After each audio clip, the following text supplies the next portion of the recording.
Good morning all. हमने last class के अंदर बेटा क्या पढ़ा था?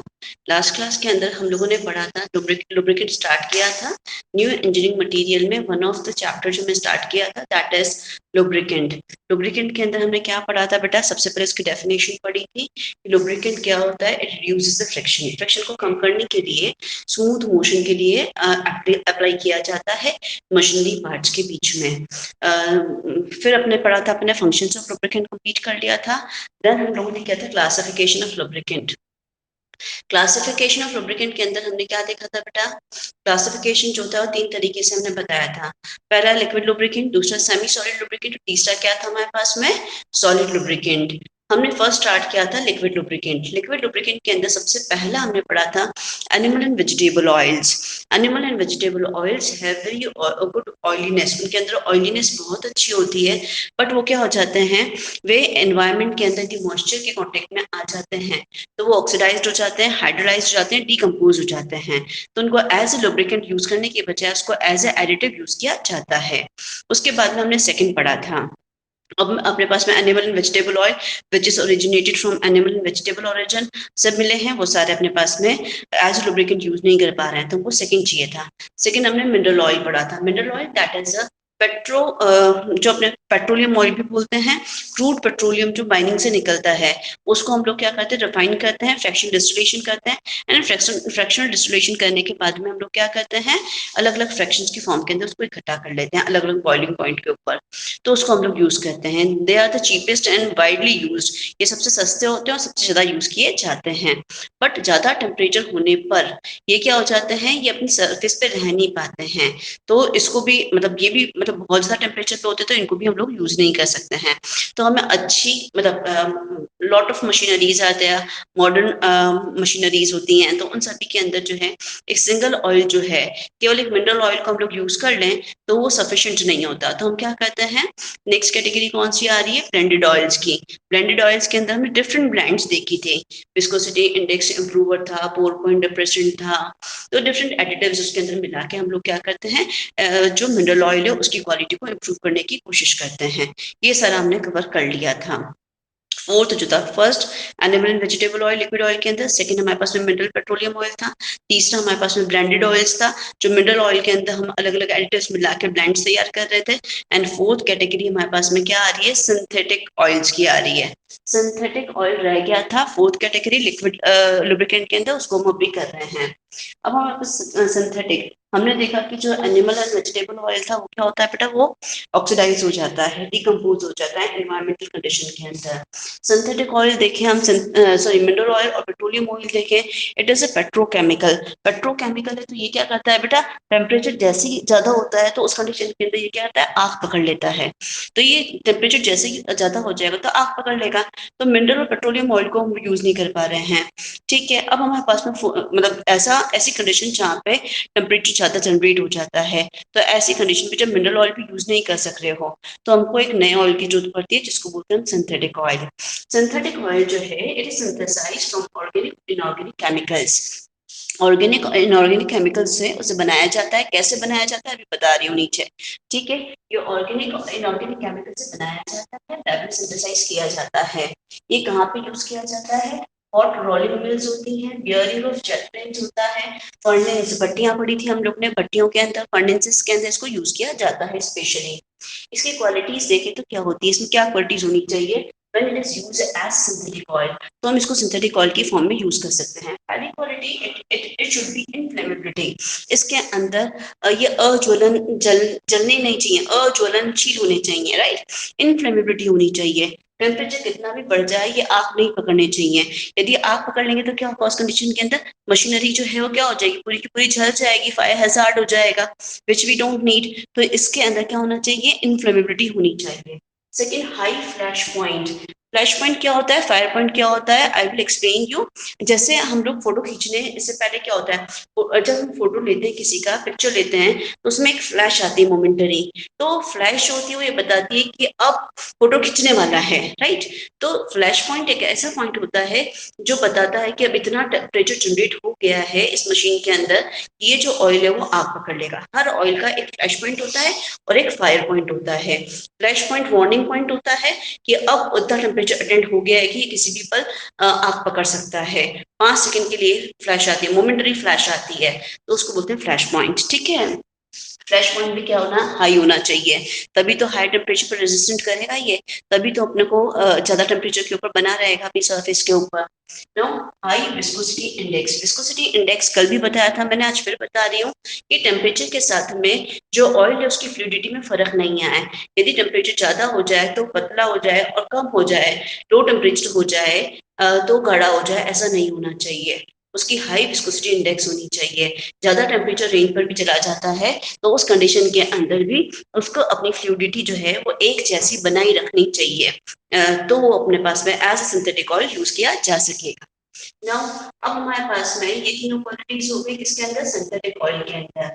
एग्जांपल इसके अंदर किस किस को हम एज सिंथेटिक ऑयल यूज करते हैं, सिलिकॉन्स हो गए, फॉस्फेट्स हो गए, ईथर्स हो गए, पॉलीग्लाइकोल ईथर्स हो गए, these are the example of synthetic oils.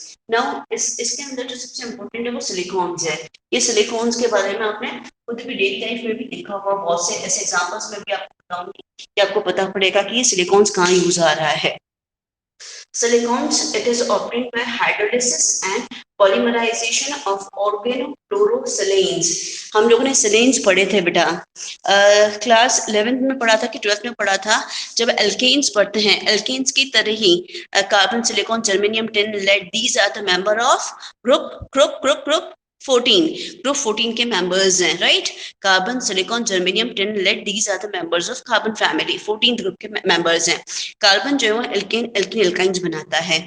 उसी तरह से Si सिलिकॉन के अंदर भी कैपेसिटी होती है उसी तरह के अपने हाइड्रोकार्बन्स बनाने की। उन हाइड्रोकार्बन्स को क्या बोलते हैं बेटा, सिलेन्स बोलते हैं हम लोग। ठीक है, अब ये सिलेन्स जो है ऑर्गेनोक्लोरोसिलेन्स जो होते हैं उनका हाइड्रोलिसिस और पॉलीमराइजेशन करके क्या बनाया जाता है, सिलिकॉन्स बनाया जाता है। The preparation is not in your syllabus, हम प्रिपरेशन नहीं कर रहे हैं, हम सीधा स्ट्रक्चर पर आ रहे हैं बेटा।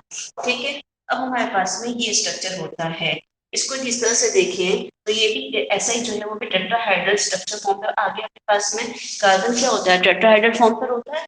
हमको पता है कार्बन जो है इस तरीके का स्ट्रक्चर बनाता है, हम लोगों ने देखा है पहले भी। ये इसके पास में 4 हाइड्रोजन आ गए, CH4 बन गया।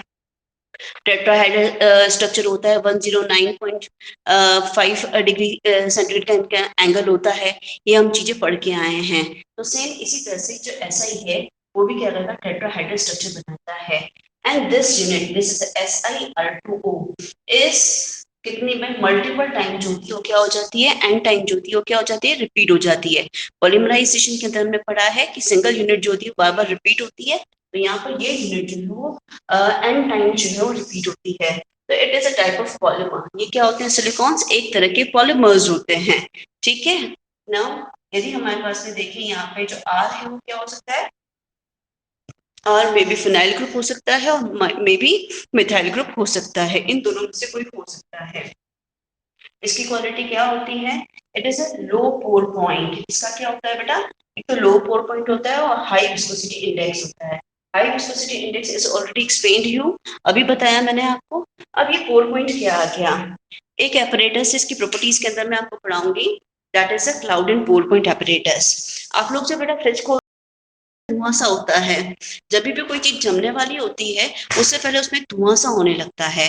वैसे ही जो लुब्रिकेटिंग ऑयल्स होते हैं, लुब्रिकेंट जो होते हैं ऑयल की फॉर्म में जो होते हैं, जब वो कोल्ड प्लेसेस पर होते हैं, ठंडे पे रखे जाते हैं, तो उसके अंदर एक हैजी सी अपीयरेंस आने लगती है, उसको बोलते हैं क्लाउड पॉइंट। और जब हैजी सी अपीयरेंस आने लग जाती है उसके कुछ ही सेकंड्स के बाद में, जब उस वेसल को आप लोग टिल्ट करते हो, जैसे वेसल है, वेसल को टिल्ट करते हो तो 5 सेकंड तक अपनी जगह पर बना रहता है, ऑयल फ्लो नहीं करता है, फ्लूइडिटी शो नहीं करता है, that is called pour point, right.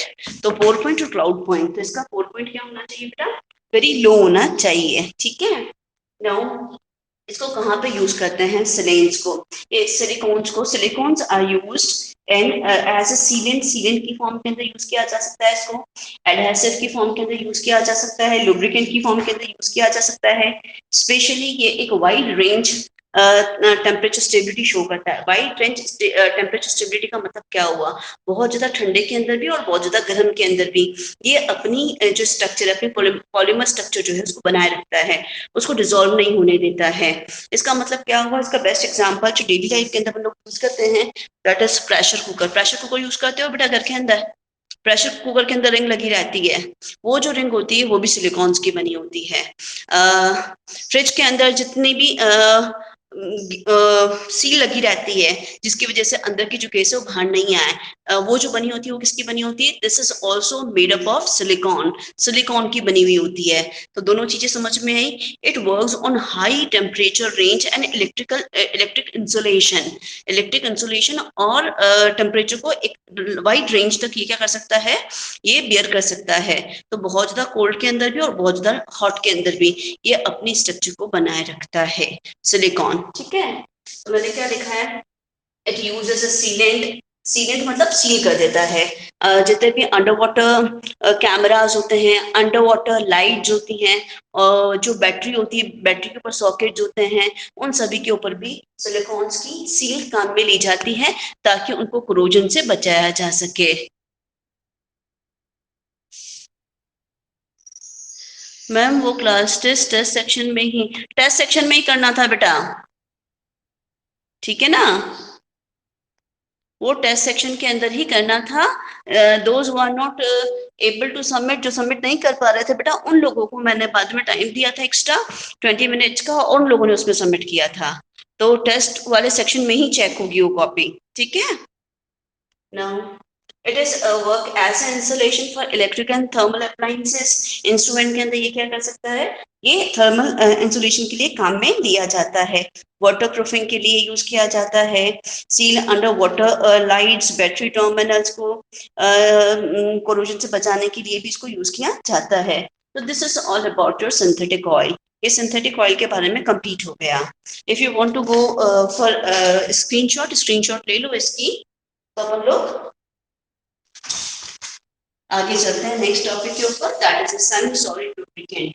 इसके बाद में जो हमें करना है वो सेमी सॉलिड लुब्रिकेंट करना है बेटा।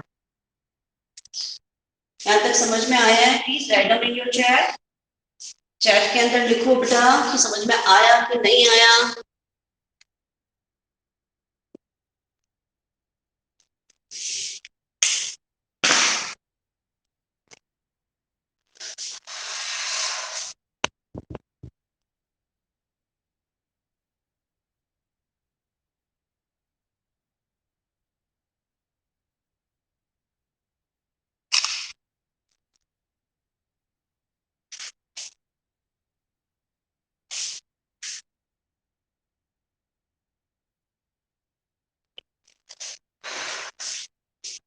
नेक्स्ट जो टॉपिक हम लोग कर रहे हैं बेटा that is semi solid lubricant. उसके अंदर एग्जांपल क्या बताया था हमने? Write down in your chat, chat में लिखो। सेमी सॉलिड लुब्रिकेंट के अंदर जो एग्जांपल हमने आपको बताया था वो क्या बताया था बेटा? Wait a minute, okay, if you are having any query please write down in your chat। अब हम चलते हैं हमारे पास में semi solid lubricant. Liquid lubricant is over, liquid lubricant जो है वो हमारा पूरा खत्म हो गया, ठीक है? सेमी सॉलिड लुब्रिकेंट का एग्जांपल लिखो चैट के अंदर फटाफट से। क्या था? कल आपको बता चुकी हूँ मैं, तभी आगे बढ़ूंगी मैं। Write down in chat, semi solid lubricant का एग्जांपल कल बताया था मैंने क्लास के अंदर बेटा, सारे क्लास में ही है? कहाँ गए? ओके, समवॉट कुछ नहीं लिखा, ठीक है बेटा।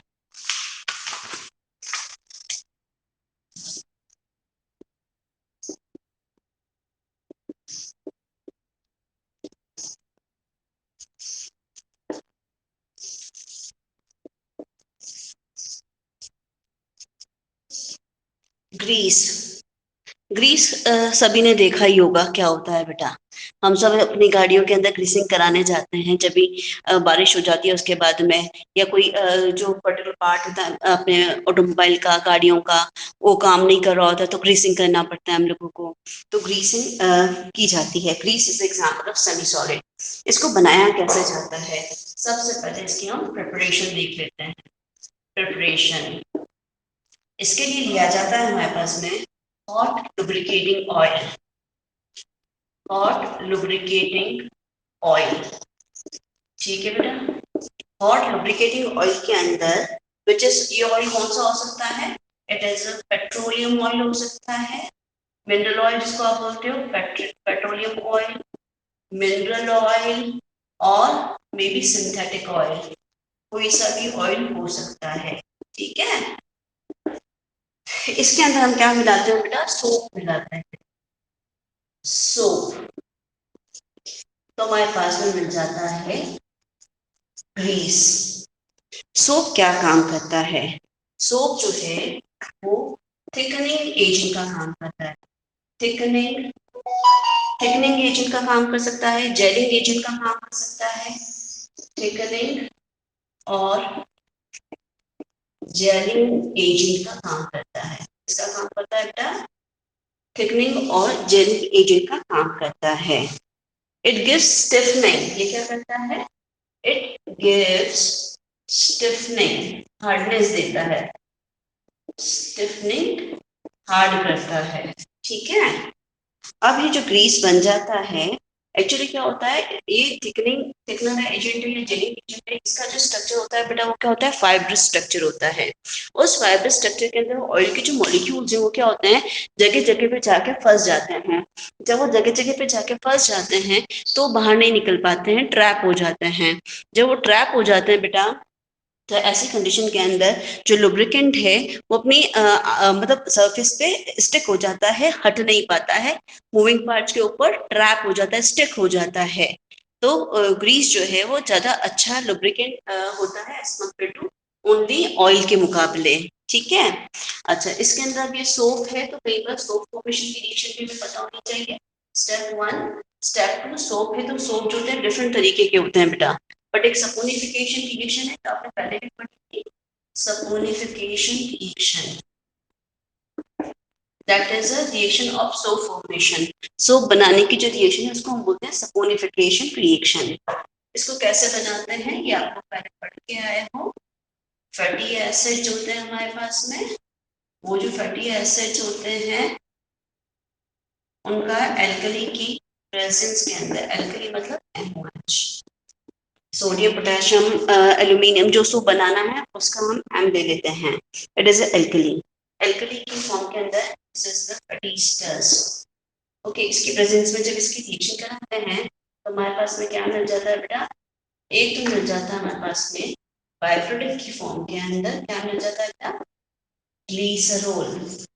ये हमारे पास में सपोनिफिकेशन रिएक्शन का बाय प्रोडक्ट होता है ग्लीसरॉल। साथ ही साथ हमारे पास में क्या मिल जाता है, हमारे पास में मिल जाता है सोप। दिस इज सोप, ठीक है।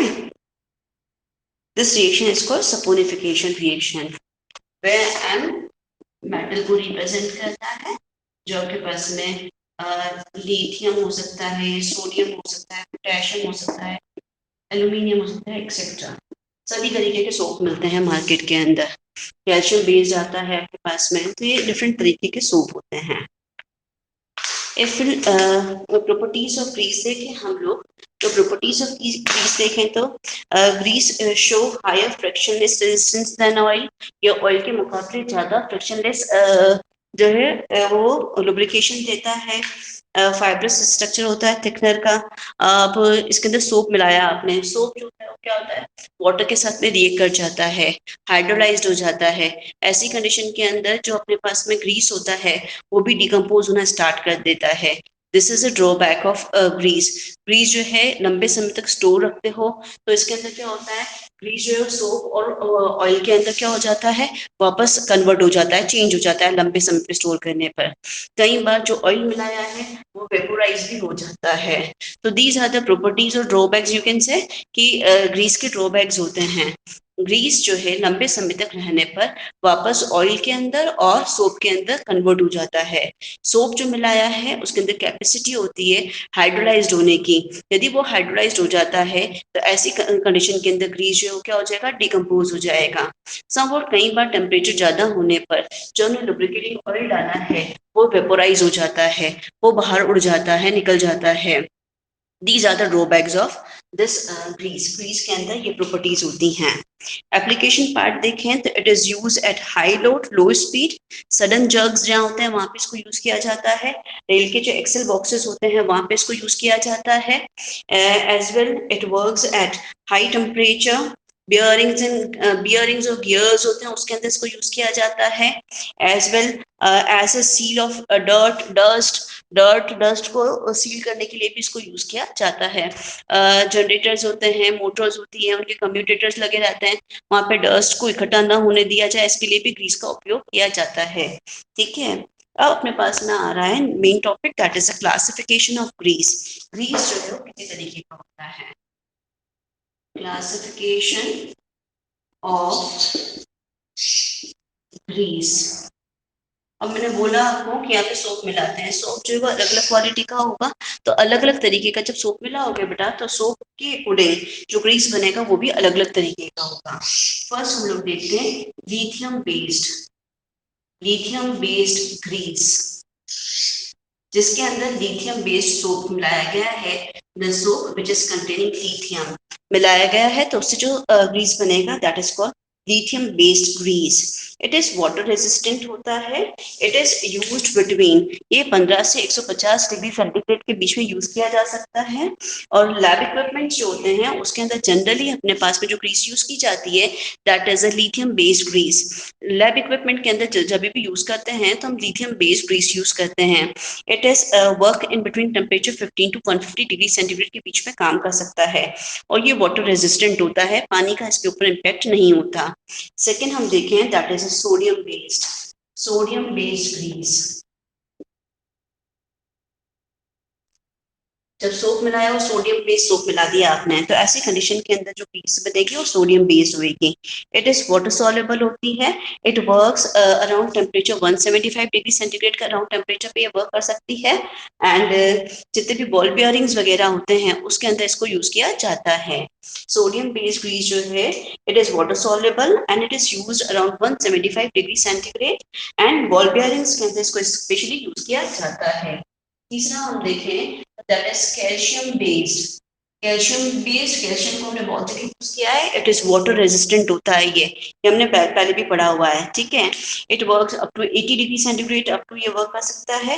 ये चीपेस्ट होता है, सस्ता होता है और जनरली ये यूज किया जाता है कहाँ पर, जितने भी वाटर पंप्स होते हैं, ट्रैक्टर्स होते हैं, फार्म इक्विपमेंट्स होते हैं उसके अंदर इनको स्पेशली यूज किया जाता है।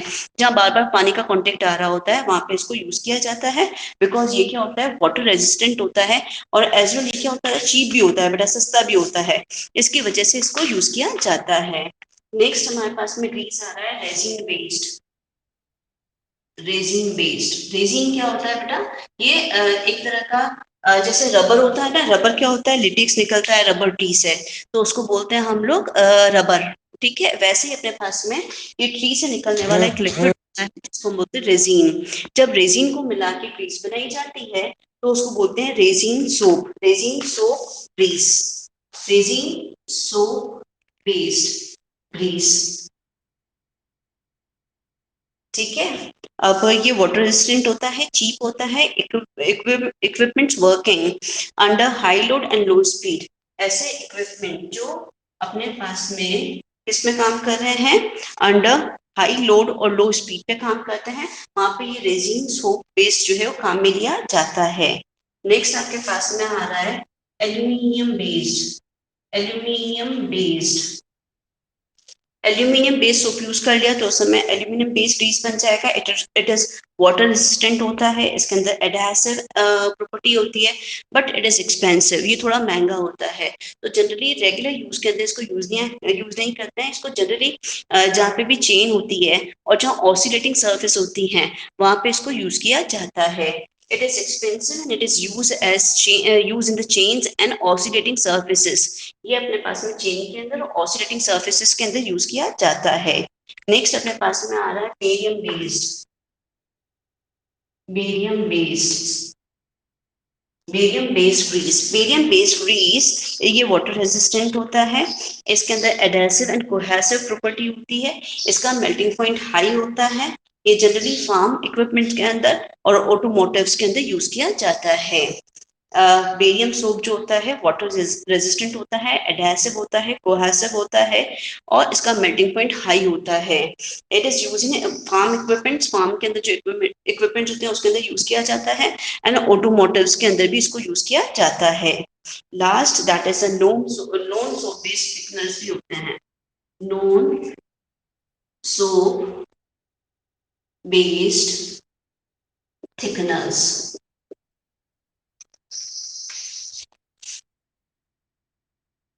These are the carbon black हो सकता है, बेंटोनाइट क्ले हो सकती है, सिलिका जेल हो सकता है, पॉलीयूरिया हो सकता है. Silica gel, polyurea, bentonite clay, carbon black, silica gel, polyurea, bentonite clay, and synthetic polymers. Some of synthetic polymers.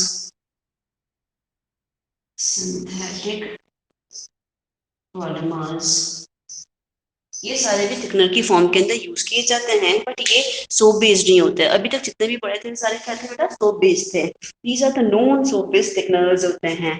Carbon black, silica gel, polyurea, bentonite clay, synthetic polymers. और ये सब क्या करते हैं? They improve the heat resistance of the lubricant. They improve the heat resistant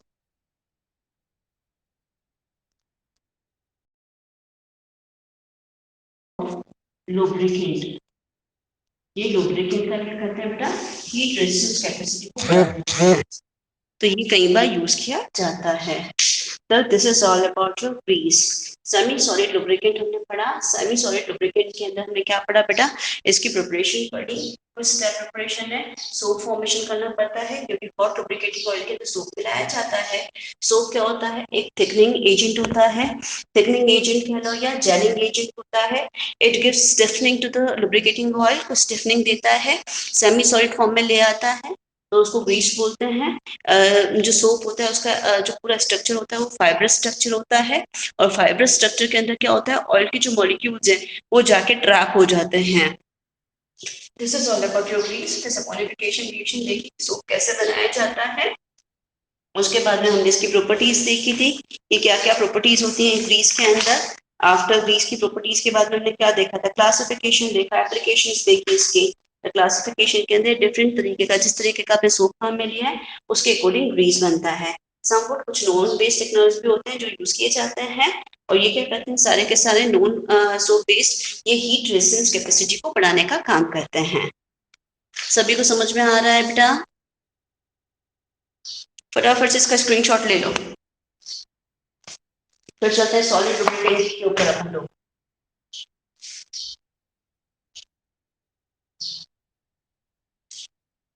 फटाफट से करना बेटा. सॉलिड लुब्रिकेंट आज खत्म करना ही है.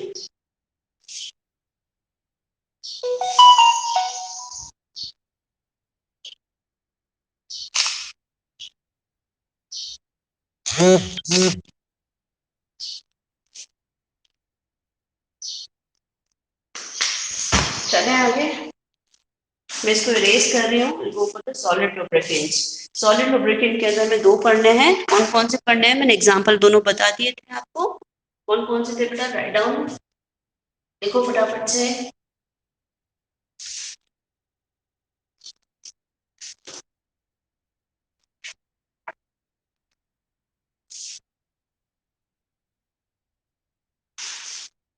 सॉलिड लुब्रिकेंट के एग्जांपल लिखे. सॉलिड लुब्रिकेंट की एग्जांपल लिखो ना भाई. हाँ ठीक है. ग्रेफाइट एंड मोलिब्डेनम डाइसल्फाइड दो पढ़ना है हमको, ठीक है। सबसे पहले हम लोग एक काम करते हैं, एक सॉलिड लुब्रिकेंट जो है उसके अंदर ऐसी प्लेसेस जहाँ पे सेमी सॉलिड और लिक्विड लुब्रिकेंट यूज नहीं किए जा सकते हैं, वहाँ पे हम लोग क्या यूज करते हैं बेटा, वहाँ पे हम सॉलिड लुब्रिकेंट यूज करते हैं। मेनी ऑफ प्लेसेस होती है जहाँ पे हम सेमी सॉलिड और लिक्विड लुब्रिकेंट यूज नहीं कर सकते, तो वहाँ पे हम लोग यूज करते हैं आपके पास में सॉलिड लुब्रिकेंट। सॉलिड लुब्रिकेंट के अंदर क्या क्या क्वालिटीज होनी चाहिए, क्या इसकी क्वालिटीज होती हैं, वो अपन लोग देख लेते हैं। तो अपने पास में ये solid lubricant is used, solid lubricant कहाँ कहाँ पे यूज किया जाता है। पहला, ऑपरेटिंग यूजेस लिख देते हैं। Operating temperature and load is very high, temperature and load is high, first condition ये हो गई। सेकेंड कंडीशन हम देखें, लुब्रिकेटिंग फिल्म जो है वो सरफेस पे नहीं रह पा रही है, lubricating film fail to adhere, मतलब वो सरफेस पे रह नहीं पा रही, fail to adhere, fail to adhere और maintain due to contamination, dust वगैरह हो गई है, डर्ट हो गया है जिसकी वजह से वो अपनी सरफेस पे नहीं रह पा रही है। जनरली कम्यूटेटर ब्रशेस जो होते हैं, जो जनरेटर्स के अंदर और मोटर्स के अंदर काम में लिए जाते हैं, वहां पे जनरली क्या होता है बेटा, सॉलिड लुब्रिकेंट को हमको यूज करना पड़ता है। where the heat high heat generated और combustible, तीसरा अपने पास में where the high heat is generated, high heat is generated, जहाँ पे टेम्परेचर बहुत ज्यादा हो जाता है, तो वहां पे दूसरे जो हैं लुब्रिकेंट वो कंबस्टिबल होते हैं जनरली, तो कंबस्टिबल लुब्रिकेंट जो जहाँ पे यूज नहीं कर सकते हैं, वहां पर भी हम लोग क्या करते हैं, सॉलिड लुब्रिकेंट यूज करते हैं। Now what are the qualities of ideal solid lubricant, क्या क्या क्वालिटीज होनी चाहिए एक सॉलिड लुब्रिकेंट के अंदर, क्वालिटीज ऑफ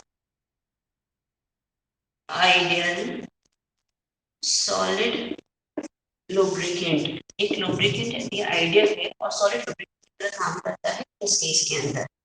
पहला, इसकी गुड थर्मल कंडक्टिविटी होनी चाहिए, गुड थर्मल कंडक्टिविटी, इसकी गुड थर्मल कंडक्टिविटी होनी चाहिए।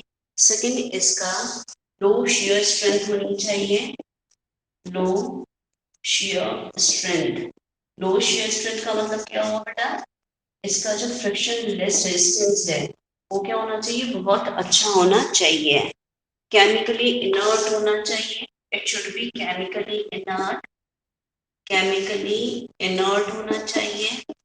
और क्या क्वालिटीज होनी चाहिए, strong adhesion to surface, strong adhesion to surface, metal surface भी अच्छे से स्टिक हो जाना चाहिए।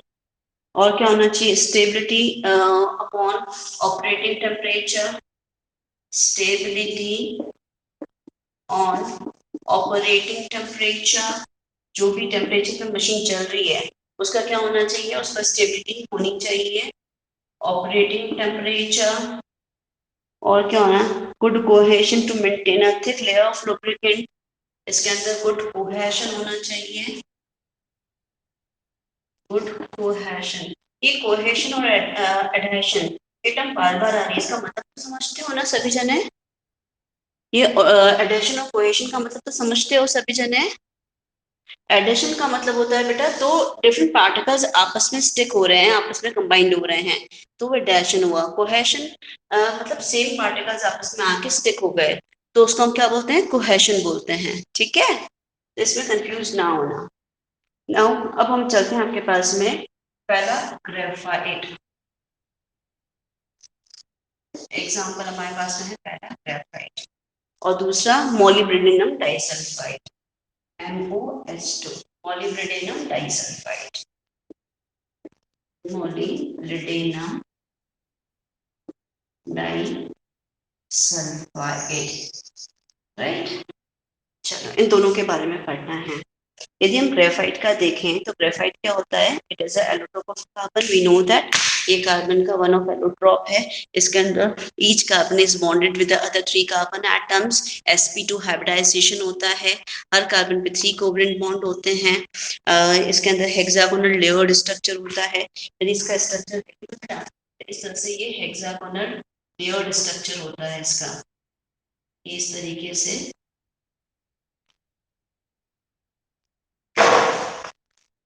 आपको नोट्स के अंदर ये अच्छे से मिल जाएगा। स्टिल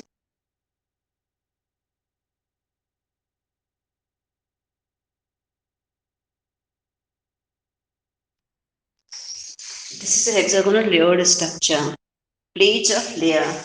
यहाँ पे हम लोग देखें ये हेक्सागोनल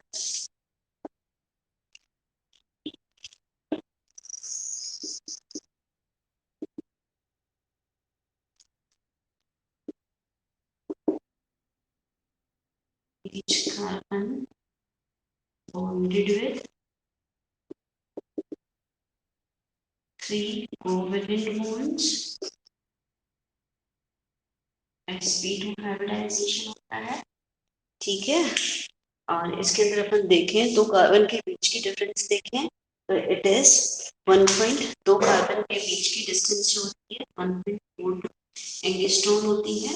और तो लेयर्स की 1 लेयर 2 लेयर, तो लेयर्स के बीच की डिफरेंस देखें, लेयर्स डिस्टेंस वो हमारे पास में होती है अराउंड 3.4 एंगस्ट्रॉम, 3.4 एंगस्ट्रॉम। ये जो लेयर्स होती हैं ये आपस में इस तरह के वीक बॉन्ड्स होते हैं, उनसे जुड़ी रहती हैं।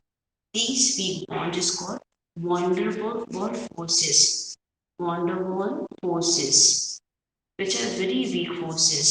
तो बहुत ही वीक फोर्सेस होते हैं।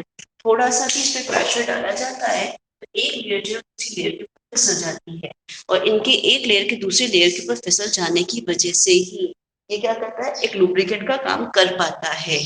ठीक है, समझ में आ रही है बात? Right on your chat, yes और नो, समझ में आया कि नहीं आया?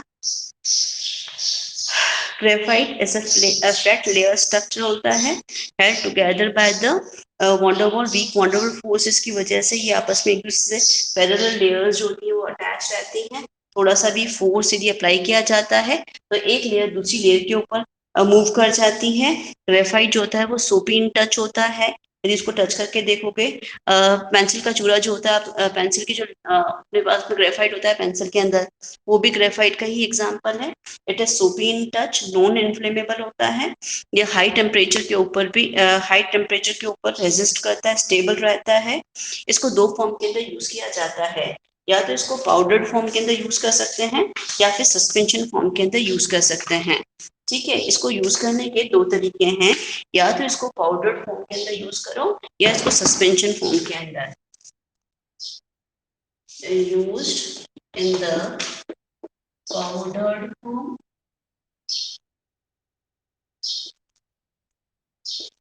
powdered form or powdered or suspension or suspension। ठीक है, सस्पेंशन फॉर्म के अंदर ग्रेफाइट को ऑयल के साथ में या फिर ग्रेफाइट को वाटर के साथ में यूज किया जाता है। जब इसको ऑयल के साथ यूज किया जाता है तो इनके अंदर क्या होता है बेटा, एमल्सिफाइंग एजेंट मिलाना पड़ता है, दैट इज टैनिन। टैनिन क्या करता है, मदद करता है दोनों को आपस में मिक्स होने के लिए। तो ये जो बनता है इसको बोलते हैं हम लोग, ऑयल से बना है तो इसको बोलते हैं ऑयल डैग, और वाटर से बनता है तो उसको बोलते हैं एक्वा डैग। इस तरह से हमारे पास में ऑयल डैग और एक्वा डैग का बनाया जाता है और उसको हम लोग यूज करते हैं। टैनिन क्या है यहाँ पे, टैनिन जो है हमारे पास में एक इमल्सिफाइंग एजेंट है। इमल्सिफाइंग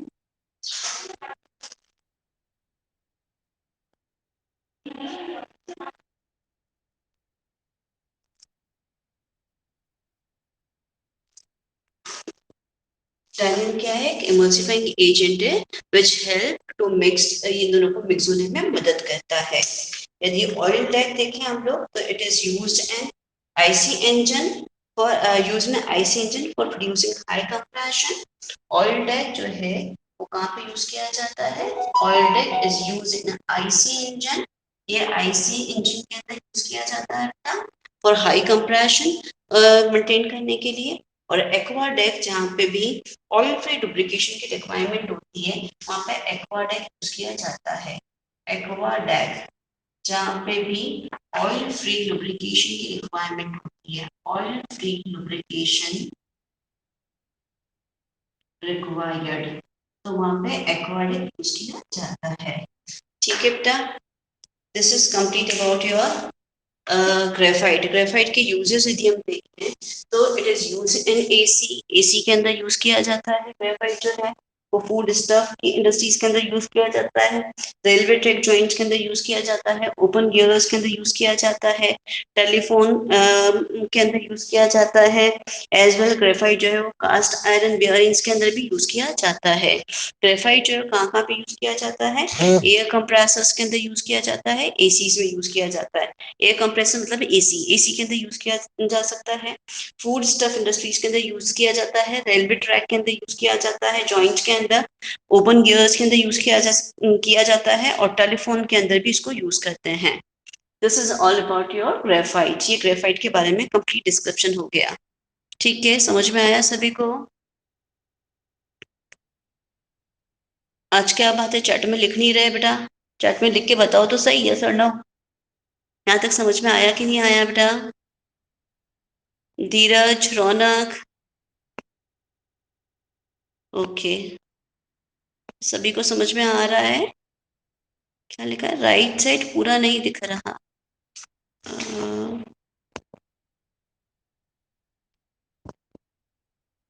ठीक है, यहाँ मैंने लिखा है wonderful forces. These are the wonderful forces. Weak forces होते हैं, वो एक के ऊपर एक लेयर जो है वो फिसल जाती है। मोलिब्डेनम डाइसल्फाइड कंप्लीट कर लेते हैं, तब अपने पास में केवल मैकेनिज्म रहेगा। ठीक है, केवल इसका स्ट्रक्चर बना रही हूँ, इसको फटाफट स्क्रीनशॉट ले लो ताकि मैं मोलिब्डेनम डाइसल्फाइड के बारे में बता पाऊँ आपको। जल्दी से इसका स्क्रीनशॉट ले लो। आज प्लीज 5 मिनट ज्यादा दे दो मेरे को, रुक जाओ क्लास के अंदर ताकि ये टॉपिक खत्म हो जाए और कल मैकेनिज्म हम लोग कर सकें। फटाफट से स्क्रीनशॉट ले लो बेटा।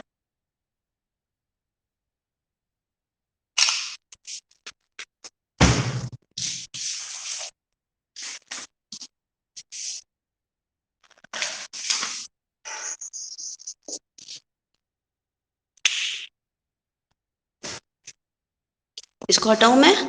मोलिब्डेनम डाइसल्फाइड कंप्लीट कर ले, उसके अंदर केवल स्ट्रक्चर बताना है, वो मैं बता देती हूँ आपको ताकि आप लोगों को समझ में आ जाए क्या चीज है इसके अंदर।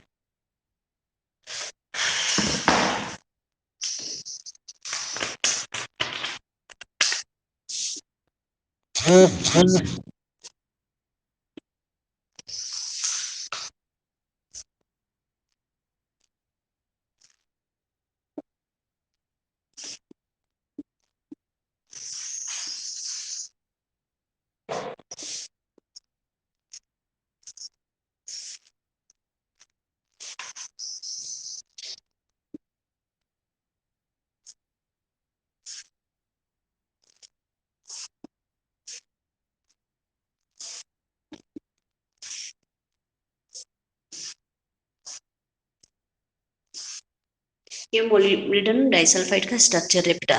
This is the first layer, this is the second layer. एक मोलिब्डेनम जो होता है वो दो सल्फर से ढका रहता है। यदि इसका यूनिट सेल देखें तो 1 यूनिट सेल के 3 एटम्स होते हैं, एक मोलिब्डेनम और 2 सल्फाइड के मॉलिक्यूल्स होते हैं। यहाँ पर हम लोग देखें, यदि अपने पास में डिस्टेंस देखें, MO और MOS के बीच डिस्टेंस देखें, दैट इज 154 एंगस्ट्रॉम। और इस सल्फर और सल्फर के बीच की डिस्टेंस देखें तो ये अपने पास में 3.08 एंगस्ट्रॉम होती है। और मोलिब्डेनम के दो मॉलिक्यूल्स के बीच में डिस्टेंस देखें 6.16 एंगस्ट्रॉम होती है। This is the distance between. यदि यहाँ पे मैं बताऊँ आपको तो यहाँ से यहाँ तक और फिर यहाँ से यहाँ तक 1.54 और यदि इन दोनों के बीच की देखें दिस इज अ 3.08 एंगस्ट्रॉम होती है। यदि इन दोनों के बीच की देखें, दिस इज अ 6.16 एंगस्ट्रॉम के अप्रोक्स होती है, वो डिस्टेंस होती है। ये एक लैमिनार स्ट्रक्चर होता है। यदि केमिकल कंपोजिशन देखें तो जो मॉलिब्डेनम है इट इज 59.94% होता है, जबकि जो सल्फर होता है वो 40.05% होता है। This is a composition of molybdenum disulfide. ये molybdenum disulfide का स्ट्रक्चर होता है, ठीक है। It is a sandwich like structure है इन विच अ लेयर ऑफ molybdenum दो सल्फर की लेयर के साथ में गिरी रहती है। Each sulphur atom triangular pattern के अंदर रहता है, और यूनिट सेल यदि देखें तो 3 एटम्स होते हैं इसके अंदर, 2 सल्फर का एक molybdenum का एटम रहता है। ये लैमिनार स्ट्रक्चर जो होता है इट हेल्प्स इन प्रिवेंटिंग, ये हेल्प करती है मेटल टू मेटल को डायरेक्ट कांटेक्ट होने से बचाती है, प्रिवेंट करती है। इवन इन एक्सट्रीम कंडीशंस भी होती हैं तभी भी ये क्या करती है, हेल्प करती है हम दोनों लेयर्स को, मेटल की लेयर्स को एक दूसरे से फार अपार्ट रखने के अंदर। It is a naturally occurring होता है, ये सिल्वरी कलर का, ब्लैक सिल्वर कलर का होता है। Molybdenum disulphide is naturally occurring metal होता है and it is a silver black colour का होता है। ये मेन ये किससे मिलता है, ये मिलता है मॉलिब्डेनाइट से। इसका ओर होता है मॉलिब्डेनम का, जो ओर होता है दैट इज मॉलिब्डेनाइट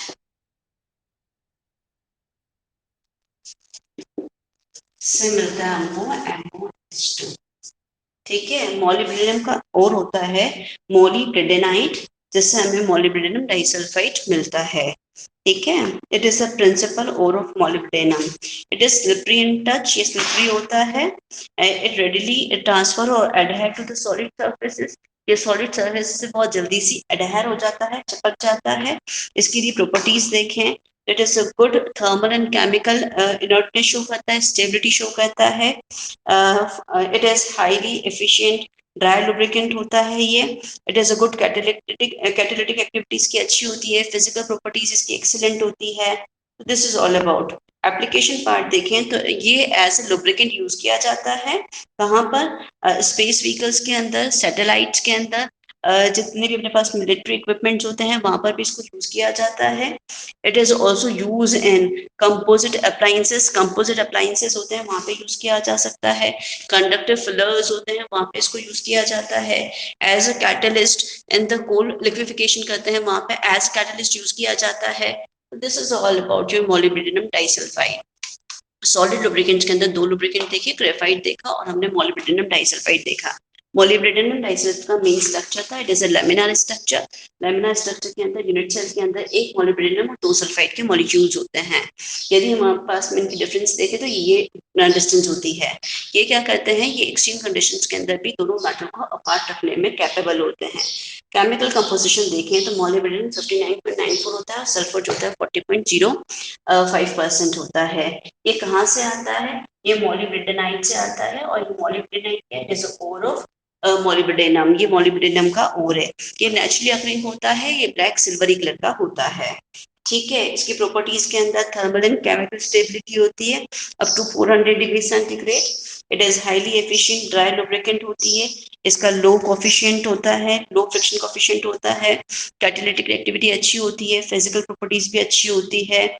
इसका surface area, the large surface area, इसका सरफेस एरिया जो होता है बेटा वो बहुत लार्ज होता है, जिसकी वजह से इसकी रिएक्टिविटी बहुत ज्यादा होती है। एंड एडजॉर्प्शन कैपेसिटी भी, सरफेस एरिया ज्यादा होने पर उसकी एडजॉर्प्शन कैपेसिटी भी क्या हो जाती है, बढ़ जाती है।